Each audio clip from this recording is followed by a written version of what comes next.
Mientras todos celebran la Navidad, muchas veces nos quedamos atrapados en el mundo, en sus consecuencias y todo lo que ello trae, en vez de compartir de Cristo y su palabra. Es por eso que hoy nos sumergiremos en las profundidades de las profecías mesiánicas. Exploraremos no solo qué decían estas profecías, sino también su contexto histórico, cómo fueron entendidas en su tiempo y cómo se cumplieron en Jesús. En Jesús se cumplieron al menos 300 profecías. Algunas de las profecías más conocidas en el Antiguo Testamento se refieren a cómo nació, su lugar de nacimiento, su linaje, sus milagros, prodigios y señales, su estilo de vida, su obra redentora, su muerte y su resurrección. La profecía de Isaías en el capítulo 7, versículo 14, fue escrita en un tiempo de gran agitación política para el reino de Judá. Isaías, un profeta del siglo VIII a.C., se dirige al rey Acaz, ofreciendo una señal divina en medio de la amenaza de invasión por parte de los reinos vecinos. En su contexto original, esta profecía fue una promesa inmediata a Acaz, asegurando la protección divina. Por tanto, el Señor mismo os dará señal. He aquí que la Virgen concebirá y dará a luz un hijo, y llamará su nombre Emmanuel, que significa Dios con nosotros. La Virgen se entendió como una joven mujer de la época y el niño como un signo de esperanza y preservación. Sin embargo, esta profecía tenía una capa más profunda, un mensaje mesiánico que trascendería su tiempo. En el Evangelio, según San Mateo, esta profecía encuentra un cumplimiento pleno en Jesús. María, una virgen muy joven de Nazaret, concibe por obra y gracia del Espíritu Santo, dando a luz a Jesús, al Emmanuel, al Dios con nosotros. Sí, este cumplimiento no solo reafirma la divinidad de Jesús, sino también la cercanía de Dios con la humanidad. Isaías 7:14 revela cómo en Jesús se cumplen las promesas del Antiguo Testamento de una manera sorprendente y fundamental. Nos muestra que Dios siempre ha tenido un plan de redención y que Jesús es la clave de ese plan. La profecía de Miqueas, por ejemplo, escrita en el siglo VIII a.C., se produce en un momento de incertidumbre política y social para Israel.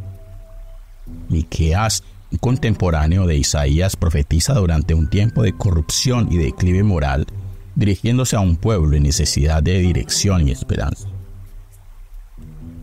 En su contexto original, Miqueas, en el capítulo 5, versículo 2, promete que de Belén, pequeña ciudad, de entre los clanes de Judá, surgiría el que sería el Señor de Israel desde los días de la eternidad.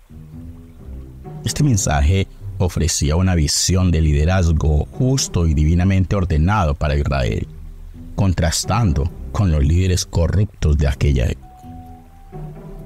En el Evangelio de Lucas se narra el nacimiento de Jesús en Belén, cumpliendo así la profecía de Miqueas.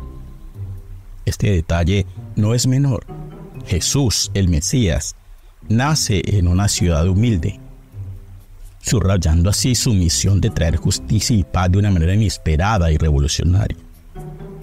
La precisión con la que Jesús cumple esta profecía es un poderoso recordatorio de que Dios actúa en la historia de formas sorprendentes. La elección de Belén como lugar de nacimiento del Mesías habla de un Dios que se identifica con los humildes y con los más marginados. Isaías lo vuelve a hacer. Sí, profetiza nuevamente sobre el Mesías. ¿Y de qué manera? En el capítulo 9, versículo 6. Aquí vemos que se dirige a un pueblo de Judá que enfrenta amenazas externas y una corrupción interna. En medio de un clima de desesperanza, Isaías ofrece un mensaje de redención y restauración futura. Vemos que en su contexto original Esta profecía se presenta como una promesa de un futuro gobernante justo y poderoso, de un rey ideal que traería paz y justicia.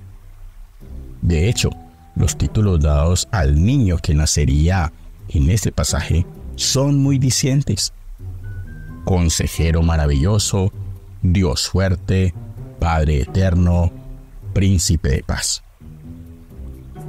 Indican su naturaleza divina y su capacidad para gobernar de manera justa y con sabiduría. El cumplimiento de esta profecía en Jesucristo es claro y poderoso.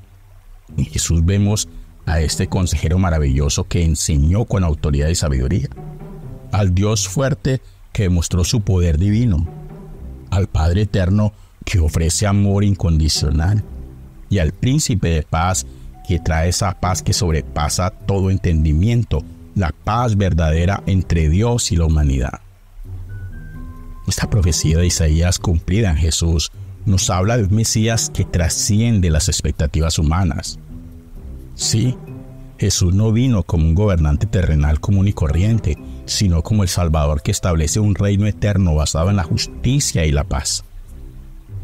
Su nacimiento, vida, muerte y resurrección cumplen las promesas de Dios de una manera profundamente transformadora. Ahora bien, el profeta Jeremías de igual manera profetiza acerca de Jesús. Por allá en el siglo VI a.C., escribe en un periodo de gran agitación para Judá, marcado por la amenaza del exilio y la caída de Jerusalén. Y en medio de todo este contexto desolador, Jeremías ofrece palabras de esperanza y restauración a través de la venida de un justo descendiente de David. Esto lo encontramos en el capítulo 23, versículos del 5 al 6. Aquí, Jeremías promete que vendrá un tiempo en que haría brotar un renuevo justo del linaje de David. Una imagen que evoca un nuevo comienzo y un liderazgo justo para el pueblo de Israel. En su tiempo, esto se entendió como una esperanza de renovación política y espiritual para el pueblo judío. El Nuevo Testamento identifica entonces a Jesús como ese renuevo, un descendiente de David, como lo expresa Mateo capítulo 1, versículo 1. Sí, su nacimiento en Belén, la ciudad de David, y su linaje davídico cumplen esta profecía señalando a Jesús como el Mesías que establecería un reino eterno y de justicia y paz. Esta profecía de Jeremías resalta la continuidad del plan de Dios a través de la historia. Jesús, como el renuevo justo, no solo restaura la línea davídica, sino que también trae una salvación y una justicia que trasciende las expectativas nacionales, abarcando así a toda la humanidad. Vemos que el profeta Daniel no se queda atrás. En el capítulo 9, versículos del 25 al 26, habla de un Mesías príncipe. Daniel, un profeta del exilio judío en Babilonia en el siglo VI a.C., recibe una visión acerca del futuro de su pueblo y la venida del Mesías. La profecía de las 70 semanas es compleja, involucrando una cronología específica que ha sido objeto de múltiples interpretaciones a lo largo de los siglos. El profeta Daniel habla de un periodo de 70 semanas que culminaría con la aparición y la muerte de un ungido. En su tiempo, esta profecía ofrecía esperanza a un pueblo en cautiverio, prometiendo restauración y redención final. Vemos aquí que muchos estudiosos cristianos interpretan las 70 semanas como una referencia al tiempo que transcurre hasta el nacimiento y el ministerio de Jesús. Y según esta interpretación, Jesús es el ungido que aparece después de este periodo, cumpliendo así la profecía al traer una nueva era de redención y gracia. Por cierto, esta profecía de Daniel no solo anticipa la venida del Mesías, sino que también establece un marco para entender el propósito divino a través de la historia. En Jesús vemos la culminación de esta promesa, marcando el inicio de una nueva relación entre Dios y la humanidad. Y vemos que el profeta Daniel reserva la última semana para la gran tribulación. Malaquías, el último de los profetas menores del Antiguo Testamento, escribe en un periodo posterior al exilio babilónico, en un tiempo donde el pueblo judío enfrenta desilusión y desafíos espirituales. Malaquías ofrece mensajes de juicio, pero también de esperanza, apuntando hacia la venida de un mensajero especial. Así es, en el capítulo 3, versículos del 1 al 2, Malaquías profetiza la venida de un mensajero que prepararía el camino para el Señor. Un líder esperado que traería renovación y purificación.